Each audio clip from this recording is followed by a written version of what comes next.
Hello and welcome. I'm so grateful you're here. Today, I want to share a story that's deeply personal. A journey that took me from pain and betrayal to peace and freedom. It's a story about choosing to let go, not because it was easy, not because they said sorry, but because I knew I couldn't carry the weight any longer. This is forgive them, not because they deserve it, but because you do. Take a deep breath. And let's begin. The air in the therapy room hung thick with unspoken emotions, a palpable weight that mirrored the knot in my stomach. Dr. Anya Sharma, a woman whose gentle eyes held the wisdom of 1,000 untold stories, sat across from me, her expression a carefully crafted blend of empathy and professional detachment. For months, I had been unraveling the tangled mess of my past, confronting the raw, festering wounds inflicted by those closest to me. And now, here I was, teetering on the precipice of a decision that felt both terrifying and liberating. Forgiveness. You've made significant progress, Sarah, Dr. Sharma said, her voice a soothing balm. You've acknowledged the pain, identified the patterns, and allowed yourself to grieve. Now we need to address the elephant in the room. Forgiveness. My heart pounded against my ribs like a trapped bird. Forgiveness. The word felt like a betrayal, a surrender to the very people who had caused me so much suffering. My parents, bless their souls, had been masters of emotional manipulation, their love conditional and their criticisms relentless. My former business partner, David, had swindled me out of my life savings, leaving me financially and emotionally devastated. And then there was Mark, my ex-husband, whose infidelity had shattered my world into 1,000,000 irreparable pieces. I don't know if I can, Dr. Sharma, I confessed, my voice barely a whisper. They don't deserve it. They haven't even apologized. Why should I forgive them when they haven't acknowledged the harm they've caused? Dr. Sharma leans forward, her gaze unwavering. Forgiveness isn't about them, Sarah. It's about you. It's about freeing yourself from the chains of resentment and anger that are poisoning your mind, body, and spirit. Holding on to those negative emotions is like drinking poison and expecting the other person to die. Her words resonated with a painful truth. I had been carrying the weight of these resentments for years, and they were slowly crushing me. I was constantly anxious, plagued by insomnia, and my relationships were suffering. My physical health was also deteriorating. I had developed chronic migraines and digestive issues that my doctor attributed to stress. The anger was eating me alive. But how do I forgive them when I'm still so angry? I asked, tears welling up in my eyes. How do I let go of the pain when it still feels so raw? Dr. Sharma smiled gently. Forgiveness is a process, not an event. It's not about condoning their actions or pretending that they didn't hurt you. It's about acknowledging the pain, accepting that it happened, and choosing to release the hold it has on you. It's about reclaiming your power and choosing to move forward with your life. She then guided me through a visualization exercise, asking me to picture each person who had wronged me. As I conjured their images in my mind, I felt the familiar surge of anger and resentment. Dr. Sharma instructed me to acknowledge those feelings, to allow myself to experience them fully without judgment. Then, she asked me to imagine myself releasing those feelings, letting them float away like balloons into the vast expanse of the sky. It was incredibly difficult. The anger felt like a protective shield, a barrier against further hurt. Letting it go felt like leaving myself vulnerable and exposed. But as I persisted with the visualization, something shifted within me. The intensity of the anger began to dissipate, replaced by a sense of weary resignation. I realized that holding on to the anger was only hurting me, not them. Over the next few weeks, I continued to work with Dr. Sharma, exploring different techniques for cultivating forgiveness. I started journaling, writing letters to each person who had wronged me, expressing my anger, pain, and disappointment. I didn't send the letters, but the act of writing them down was incredibly cathartic. I also began practicing mindfulness meditation, focusing on the present moment and letting go of intrusive thoughts and emotions. It was a slow and gradual process, but I started to notice small changes in my overall well-being. I was sleeping better, my anxiety was decreasing, and my relationships were improving. One day, I decided to visit my parents. It had been months since I had last seen them, and the prospect filled me with trepidation. I knew that they were unlikely to apologize for their past behavior, but I felt compelled to try to mend our relationship, if only for my own peace of mind. The visit was predictably awkward. My parents were their usual selves, quick to criticize and slow to praise, but this time something was different. I didn't react to their criticisms with my usual defensiveness. Instead, I listened patiently, acknowledging their perspectives without getting drawn into an argument. At one point, my mother made a particularly hurtful comment about my weight. In the past, I would have lashed out at her, but this time I took a deep breath and said calmly, "Mom, I know you're concerned about my health, but your comments are hurtful. I'm working on it." To my surprise, my mother actually apologized. It wasn't a heartfelt apology, but it was an apology nonetheless. And in that moment, I realized that I had already forgiven her, not because she deserved it, but because I deserved to be free from the anger and resentment that had been poisoning our relationship for so long. The process of forgiving David and Mark was more challenging. David had disappeared after swindling me, and I had no way of contacting him. Mark, on the other hand, had tried to reach out to me several times, but I had refused to speak to him. The pain of his betrayal was still too raw. Eventually, I decided to write Mark a letter. I poured out my heart, expressing the depth of my pain and disappointment. I told him that I would never be able to trust him again, but that I was choosing to forgive him not for his sake but for my own. I needed to release the anger and resentment that were holding me back from moving on with my life. I didn't expect a response, but a few weeks later, I received a letter from Mark. He apologized profusely for his actions, acknowledging the pain he had caused me. He said that he understood if I could never forgive him, but that he hoped that I would eventually find peace. Reading his letter didn't magically erase the pain of his betrayal, but it did help me to close that chapter of my life. I realized that I had done everything I could to forgive him, and that it was now up to me to move on. Forgiveness is not a one-time event, it's a continuous journey. It's about choosing to release the anger and resentment that are holding you back from living a full and meaningful life. It's about reclaiming your power and choosing to move forward with grace and compassion. Several years have passed since I made the conscious decision to forgive. The journey hasn't been easy, and there are still times when the old wounds resurface. But now I have the tools and the strength to cope with those feelings in a healthy way. I am no longer defined by the pain of my past. I have learned to embrace the present moment and to look forward to the future with hope and optimism. I have forgiven those who wronged me, not because they deserved it, but because I deserved to be free. And in that freedom, I have found a level of peace and happiness that I never thought possible. The benefits of forgiveness have extended far beyond my emotional well-being. My physical health has improved dramatically. The chronic migraines and digestive issues that plagued me for years have disappeared. I sleep soundly at night, and I wake up feeling refreshed and energized. My relationships have also flourished. I am now in a loving and supportive relationship with a man who understands and appreciates me. I have also mended my relationship with my parents, and we now have a healthy and respectful dynamic. Forgiveness has also opened up new opportunities in my career. I am now working as a life coach, helping others to overcome their challenges and to live their best lives. I am passionate about my work, and I feel incredibly grateful to be able to make a positive difference in the world. Forgiveness is not easy, but it is worth it. It is an act of self-love, a gift that you give yourself. If you are struggling to forgive someone, I encourage you to seek professional help. A therapist or counselor can provide you with the tools and support you need to navigate this challenging process.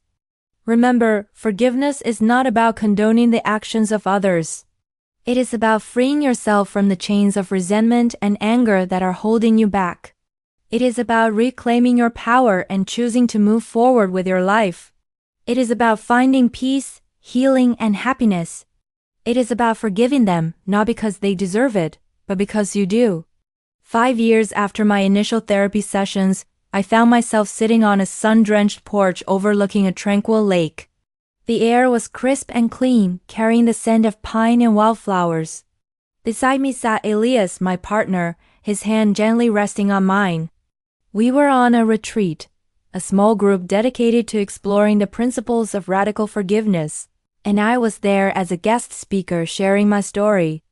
So, you see, I addressed the attentive faces before me, a mixture of ages and backgrounds. Forgiveness isn't about absolving the wrongdoer. It's not about saying what they did was okay. It's about releasing yourself from the prison of your own bitterness. It's about acknowledging the pain, processing it, and then consciously choosing to let it go. A woman in the front row, her eyes filled with a lifetime of sorrow, raised her hand. But what if they're still hurting you? What if they continue to abuse or manipulate you? I nodded, recognizing the raw pain in her voice. That's a crucial distinction. Forgiveness doesn't mean staying in a toxic situation. It doesn't mean allowing yourself to be continually victimized. Sometimes, forgiveness means setting boundaries, walking away, and protecting yourself from further harm. Forgiveness is about your internal state, not about their external actions. I shared the story of my business partner, David, how he had taken everything, leaving me with nothing but debt and despair. The initial impulse was to seek revenge, to dedicate my life to tracking him down and making him pay.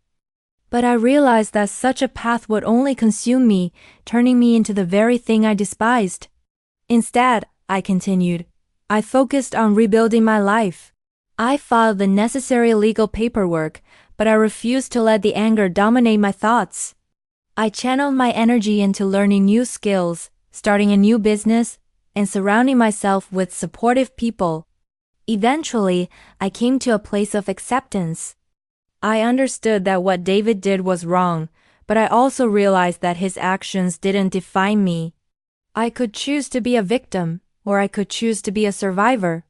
A young man, his face etched with cynicism, spoke up. Isn't that just a way of justifying their behavior? A way of letting them off the hook? Not at all, I replied. Forgiveness doesn't excuse their actions. It simply releases you from the burden of carrying the anger. It's like carrying a heavy backpack. You can continue to lug it around, weighing you down and preventing you from moving forward.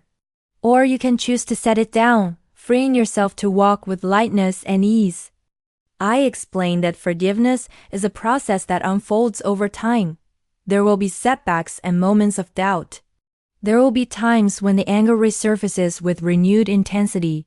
But with patience, compassion, and a willingness to let go, it is possible to find peace, even in the face of profound betrayal. I then shared a more personal anecdote about my father. He had always been a distant and critical figure, rarely offering praise or affection.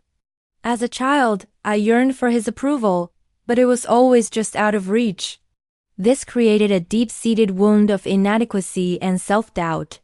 For years, I blamed him for my insecurities, I admitted. I resented him for his emotional unavailability. But as I began to explore the concept of forgiveness, I realized that he was simply doing the best he could with what he had. He had his own traumas and insecurities which he projected onto me. Understanding this didn't excuse his behavior, but it did help me to understand him better. One day, I decided to have an honest conversation with my father. I told him how his words and actions had affected me. To my surprise, he listened intently, without interrupting or becoming defensive. At the end of our conversation, he offered a sincere apology. That apology didn't magically erase the past, I clarified. But it did create a space for healing. It allowed me to see him as a flawed human being, just like myself. And in that moment, I was able to forgive him, not for his sake, but for mine. As the retreat drew to a close, I felt a deep sense of gratitude.